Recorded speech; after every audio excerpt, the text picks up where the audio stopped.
Hola a todos, soy la licenciada María Daniela Valentinuzzi, me especializo en kinefisiatría crítica y en cuidados respiratorios. Estoy para comentarles y charlar un poquito sobre un tema muy importante, problema de salud pública, que es el famoso síndrome de apneas e hipoapneas obstructivas del sueño. Se han descrito 84 síndromes clínicos relacionados con el sueño, pero más no vamos a hablar de 84 síndromes clínicos, vamos a tener en cuenta 4 grandes categorías diagnósticas, donde tenemos el síndrome de apneas e hipoapneas sobre las cuales vamos a hacer hincapié. No obstante, es importante saber que existen otros síndromes que son centrales, síndrome de hipoventilación durante el sueño, síndrome de respiración de Cheyne-Stokes, que también se asocia a desórdenes neurológicos, ¿sí? Postraumáticos, pero vamos a hacer hincapié en el famoso SAOS. Para poder hablar de SAOS hay que tener en cuenta qué es el SAOS. Ese SAOS, esa sigla SAOS, significa síndrome de apneas hipoapneas del sueño, que básicamente son pausas respiratorias que se producen como consecuencia de una obstrucción que puede ser parcial o completa de la vía aérea superior. Obviamente que si la obstrucción es parcial va a ser una hipoapnea y si la obstrucción es total va a ser una apnea. ¿Qué características tienen que reunir? Ambas, que tienen que tener una duración de más de 10 segundos, que se tienen que producir 10 o más eventos por hora y que obviamente esto tiene que generar un impacto en la saturación arterial de oxígeno. Bien, clínicamente vamos a ver que durante el sueño es muy común que el síndrome de apneas, hipoapneas, se destaque por la presencia de ronquidos bastante intensos, aunque no todo paciente que ronca presenta apneas. Eso es importante también tenerlo en cuenta. Con despertares transitorios durante la noche que alteran la arquitectura normal del sueño. Esto le genera al paciente una somnolencia diurna bastante importante. Como podemos ver en las imágenes, acá tenemos una vía aérea superior totalmente desobstruida, por lo que el aire pasa sin problemas. Acá tenemos una reducción de la vía aérea superior, básicamente del espesor. Por eso se produce el ronquido y ya vamos a ver que el ronquido tiene un carácter de onda oscilatorio y en la apnea directamente hay colapso de esa vía aérea superior, ¿sí? Por eso el aire no pasa. Si no pasa el aire, tengan en cuenta que fisiopatológicamente, cuando nosotros inspiramos, el aire va a llegar a nivel alveolar para hacer la famosa hematosis, que es el intercambio de gases. ¿Para qué? Para que esa sangre llegue oxigenada a todo nuestro cuerpo. Si esa sangre no llega oxigenada a nuestro cuerpo, va a impactar en distintos órganos del mismo y es muy común a nivel cerebral, es decir, a nivel del sistema nervioso, que el paciente manifieste al otro día cuando se levanta sueño, cansancio, astenia y no encuentra un motivo con el cual lo puede relacionar. Y lamentablemente es este síndrome. Este síndrome se puede clasificar en obstructivo, central o mixto. Cuando es obstructivo, básicamente no hay flujo aéreo, ¿sí? Pero sí hay drive central, que significa hay un esfuerzo respiratorio central. Cuando es central, es típico de patologías neurológicas donde básicamente no hay un drive central debido a alguna patología o secuela de algún trauma y por ende tampoco va a haber esfuerzo ni va a haber flujo. Y la mixta básicamente sería una mezcla de las dos anteriores. Básicamente, o no hay flujo ni esfuerzo o bien no hay flujo de aire a pesar del esfuerzo inspiratorio, es decir, que ese esfuerzo inspiratorio del paciente no es suficiente para generar un flujo de aire. Bien, fíjense acá qué es lo que les decía. Esto ocurre cuando el paciente ronca. Hay disminución del flujo y se produce un carácter oscilatorio en la onda, que es lo que genera el ronquido. Acá tenemos flujo inspiratorio y luego se produce una meseta. Esa es la limitación del flujo, pero sin oscilación. Eso sería una hipoapnea. Y acá tenemos una apnea. directamente no hay flujo de aire. Por eso se manifiesta como una meseta.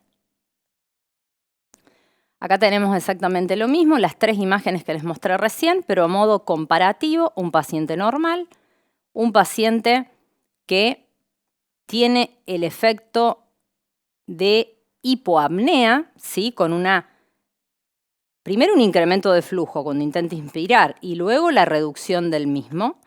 Un paciente que ronca, tiene reducción del flujo y el carácter oscilatorio, un carácter de vibración que es lo que genera el ronquido, y la apnea, que es cuando hay directamente colapso total de la vía aérea superior y el aire directamente no pasa. Síntomas. ¿Qué signos y síntomas refiere el paciente? Esto es muy importante y un paciente que tiene SAOS es importante que siempre venga a la consulta acompañado de un familiar. ¿Quién es el mejor familiar? Bueno, la persona que duerme con ese paciente. ¿Por qué? Porque hay muchos síntomas que son referidos por el acompañante de cama y el paciente no se da ni cuenta. El ronquido, por ejemplo. 100% de los pacientes que tienen apneas tienen ronquidos. Pausas. El paciente de pronto está durmiendo y de lo bien que está respirando, se queda colgado en una pausa y luego retoma la respiración. Eso lo nota el que está al lado, no el paciente. Movimientos corporales excesivos que están relacionados con los trastornos en la arquitectura del sueño y cambios de personalidad. A ver, no es que el paciente de un día al otro va a cambiar desde el punto de vista psiquiátrico. Cambios de personalidad que le genera a cualquier persona no dormir bien. Fíjense que ustedes no duermen bien una noche y ya el otro día no nos sentimos muy bien ni con el mejor de los humores. Imagínense esto persistente en el tiempo en un paciente, termina generándole mucho malestar diurno. ¿Qué refiere el paciente? Bueno, el paciente sí refiere que está cansado, que está somnoliento, que de pronto está comiendo y se queda dormido en la mesa, que tiene de pronto ahogos nocturnos, dolor de cabeza, cefaleas o cefalgias matutinas, pérdida de la capacidad intelectual, es decir, de esta capacidad de concentración, y tendencia a la micción nocturna de más de 2 veces durante la noche. Perfecto. Ahora, ¿qué tenemos que tener en cuenta? Que las apneas del sueño pueden ser de causas estructurales o funcionales. Estructurales cuando nosotros tenemos realmente alguna alteración en la estructura de la vía aérea superior, que puede ser por una malformación o múltiples causas, como ya les voy a mostrar, que me generan esa obstrucción, donde básicamente ahí hay que apuntar a una resolución médica. Y después tenemos el gran problema de salud pública, que son las funcionales, básicamente, que es el típico problema de la obesidad. El problema de la obesidad y del obeso tiene que ver con este famoso cuello ancho, corto, vía aérea superior muy laxa. Por ende, cuando el paciente se pone en decúbito supino, esa vía aérea tiende a colapsarse. ¿Y qué típico que hace el paciente? Esto, ¿sí? Entonces, en esos cuellos que son anchos y gordos, la vía aérea se colapsa. Por eso sí, esto es un problema de salud pública y es otro problema que está relacionado con la obesidad. Bien, causas estructurales hay un montón. Les voy a mencionar algunas. Acá se las voy a dejar para que les queden, pero podemos tener desde problemas en la cavidad nasal, en la laringe, en la zona de la orofaringe, desde pólipos, tumores, edema de cuerdas vocales, amigdalitis o amígdalas que están hipertrofiadas, paladar flácido, ¿sí? Problemas en las epiglotis. Entonces, todos estos son causas básicamente estructurales. Yo no voy a apuntar mucho a estas causas estructurales porque esto básicamente lo resuelve un médico con un procedimiento quirúrgico. Pero sí vamos a apuntar al problema de salud pública, que es el problema del SAO funcional, que está relacionado con ¿qué? Con la obesidad. La obesidad hoy en día es un problema de salud pública y que hay que considerarlo. Básicamente bajo una valoración nutricional, teniendo en cuenta el índice de masa corporal del paciente, Un paciente normal tiene que estar con un índice de masa corporal entre 18,5 a 24,9. Ya después de eso podemos hablar, y esto lo podemos obtener en cualquier libro o bibliografía, cuando hablamos de sobrepeso, de obesidad grado 1, 2 y 3, ya cuando tenemos un índice de masa corporal más de 40. ¿Sí? Para todo esto es fundamental el trabajo en equipo y la valoración, obviamente, nutricional. Bien, ¿por qué la obesidad es un factor de riesgo? Y bueno, porque genera más colapso de la vía aérea superior, porque genera mucho depósito de grasa en el cuello. Ese depósito de grasa, ese cuello corto y ancho, me va a generar una compresión en la zona de la orofaringe, entonces más tendencia al colapso va a tener el paciente, muchísima más resistencia de la vía aérea, por lo que el flujo de aire va a ser mucho más difícil que pueda pasar por ese conducto que está estrechado, y esto le va a generar mayor trabajo respiratorio al paciente. Es decir, le va a generar de pronto un patrón de respiración más superficial, le va a generar estos despertares nocturnos, ¿sí? Y en cierta forma una alteración tóraco-abdominal cuando respira, que es todo producto del aumento del trabajo respiratorio.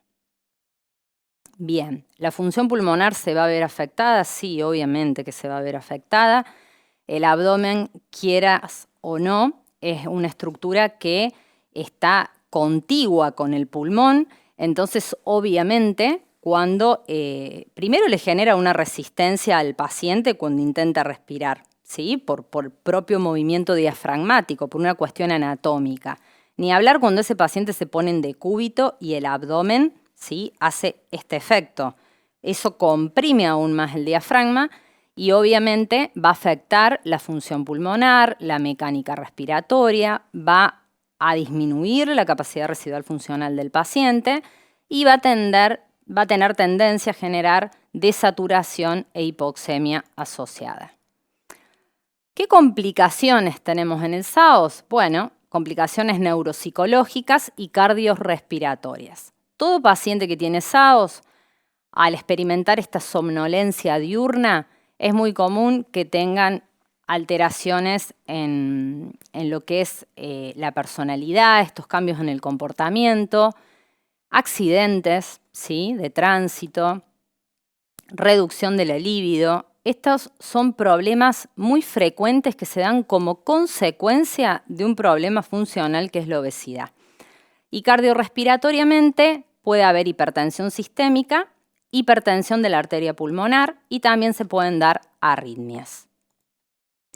Entonces, es fundamental diagnosticar el SAOS, diagnosticarlo lo más tempranamente. ¿Por qué? Porque obviamente el obeso hay que considerarlo un problema de salud pública y que esto puede ser tratado.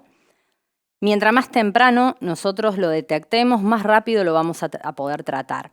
Existen distintos métodos diagnósticos. Esto lo vamos a mencionar porque esto por ahí ya es más tema de un neumonólogo, que es el que se dedica a hacer las poligrafías o las polisomnografías. Tenemos exploraciones diurnas que se pueden hacer con distintos test objetivos, donde se verifica básicamente el grado de somnolencia que tiene el paciente. El test más conocido es el test de Epworth, que es un test que básicamente valora a través de distintas preguntas el grado de somnolencia que tiene el paciente. Y después la exploración nocturna, que es la más fidedigna, que tenemos la poligrafía y la polisomnografía. No todo profesional tiene para hacer una polisomnografía. La poligrafía se registra básicamente la respiración, el esfuerzo toracoabdominal del paciente y la saturometría del pulso. ¿Qué ventaja tiene la polisomnografía? Que nos evalúa la calidad del sueño, porque tiene una conexión con un electroencefalograma, electrooculograma y electromiograma, ¿sí? Entonces, esto nos va a permitir valorar esos microdespertares nocturnos que tiene el paciente y nos va a permitir valorar la calidad del sueño del paciente. Esta es la escala de Epworth. Este es también otro cuestionario, Stop-Bang, que también se usa en forma subjetiva para poder diagnosticar. Score de Malampati, Esto lo vemos cuando hacemos un examen físico, ¿sí? Estos pacientes que tienen lenguas grandes en relación a su cavidad oral, ¿sí? Son parámetros para tener en cuenta, que es muy común que estos pacientes cuando se duerman van a obstruir la vía aérea. El tema de el paladar. Y bien, dentro de lo que es esa polisomnografía, ¿qué hace el profesional? Saca un índice de perturbación respiratoria, que ese índice de perturbación respiratoria es lo que nos va a permitir calificar si el SAOS del paciente es leve, moderado o severo. Tiene en cuenta el número de eventos, es decir, el número de apneas o hipoapneas que hace el paciente sobre el tiempo total del sueño multiplicado por 60. Este índice nos va a permitir, de acuerdo al valor y a esta tabla que tenemos acá, determinar la severidad del SAOS. En base a eso, nos vamos a ir al tratamiento. Bien, en primer lugar, si tenemos un paciente obeso, no le podemos dar un tratamiento médico kinésico sin darle medidas higiénico-dietéticas, obviamente, que hay que trabajar en forma interdisciplinaria con el nutricionista. Primer medida, el paciente tiene que bajar de peso, porque si no, no va a haber dispositivo que aguante y que lo ayude a ese paciente. Por eso es muy importante el trabajo interdisciplinario, vuelvo a repetir. Recomendaciones: reducción de peso, en primer lugar, evitar el consumo de drogas que generen depresión del sistema nervioso, como benzodiazepinas, barbitúricos, entre otros. Y acá sí, algo que está meramente y 100% relacionado con el kinesiólogo, que es el uso del famoso CPAP nocturno. El CPAP nocturno es un dispositivo que básicamente nos va a permitir darle presión positiva continua al paciente a través de una interfaz como una máscara, ¿sí? Esa interfaz se trata que sea, como el paciente la tiene que usar durante el sueño, se trata de que sea lo más confortable posible, preferentemente una máscara nasal, pillows nasales, donde básicamente nos va a permitir hacer un efecto fisiológico, que ya lo vamos a ver, y permitirle al paciente solucionar su problema de apnea y darle mucha mejor calidad en el sueño.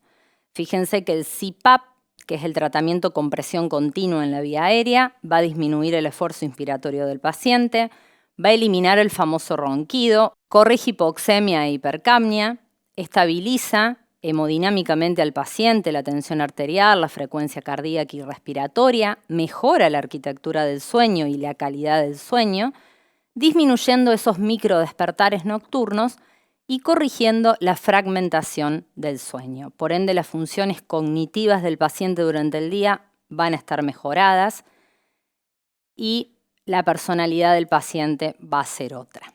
¿Qué inconvenientes tiene esto? Bueno, los principales inconvenientes es que el paciente dice sí, sí, sí, sí y que después no lo use. Tiene que haber un tiempo donde el paciente básicamente desarrolle la tolerancia a este equipo. Podemos experimentar el rechazo, la intolerancia o el incumplimiento del uso del dispositivo. El rechazo es aquel paciente que básicamente, sí, se lo lleva a la casa, se lleva el bolsito, pero se niega a usarlo o intenta usarlo menos de 4 semanas y no tuvo éxito en el uso. Intolerancia es aquel paciente que, a pesar de que lo intentó más de 4 semanas, no logra adaptarse al equipo. Y después tenemos los otros, que son los famosos incumplidores, que no logran el uso mínimo nocturno de 6 horas por noche. Esto es lo que nos va a hacer el CPAP. Fíjense, acá tienen la vía aérea totalmente colapsada por una apnea. Yo le doy presión positiva a través de un dispositivo de flujo continuo. Y ese flujo, que se traduce en una determinada presión continua, me va a permitir la apertura de la vía aérea, con lo cual obviamente el aire va a pasar, va a haber intercambio gaseoso y por ende la sangre va a llegar oxigenada a todos los tejidos de nuestro cuerpo.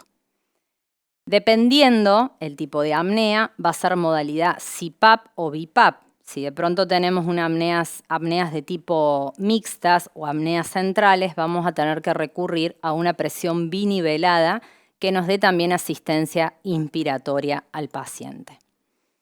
¿Qué podemos ver acá? Los distintos dispositivos o máscaras que se usan para esto. Bueno, tenemos desde máscaras oronasales, que básicamente, como lo vemos acá al paciente, son máscaras que tienen mayor espacio muerto, generan una sensación importante de claustrofobia, por eso tratamos de evitarlas cuando el paciente le indicamos el famoso CPAP. Tratamos siempre de apuntar a máscaras nasales o pillows nasales, que son directamente estas fositas nasales que son siliconadas y que van a coaptar perfectamente con la nariz del paciente. Y van a generar, obviamente, mucho mayor bienestar. El tema es que no todos los pacientes se adaptan a todas las máscaras. Muchos pacientes, lamentablemente, son respiradores bucales y si cuando el paciente usa el CPAP abre la boca, se pierde el sistema cerrado, por ende se pierde presión, se despresuriza la vía aérea y por ahí ya en esas situaciones hay que evaluar el uso de otra máscara que lamentablemente es más incómoda, pero para que le pueda hacer efecto fisiológico al paciente. Estos son los equipos cada vez son más sencillos, tienen incluso hasta el tamaño, fíjense, de una radio portátil. Básicamente son sistemas de flujo continuo, actúan con el aire ambiente, tienen una turbina en su interior que permite básicamente generar un flujo de aire y traducirlo en presión. Este flujo de aire pasa por un sistema que humidifica y calienta ese aire para que el aire obviamente llegue con la temperatura y con la humedad adecuada, porque si no el paciente empieza a tener efectos colaterales. Son equipos sencillos que se pueden trasladar y a los que también le podemos suplementar en caso de ser necesario, según el paciente y la patología de base, se les puede suplementar oxígeno. Tenemos ahí ejemplos de máscaras, básicamente son pillows nasales. Y bien, eso es todo. Importantísimo el trabajo interdisciplinario en estos pacientes. Muchas gracias.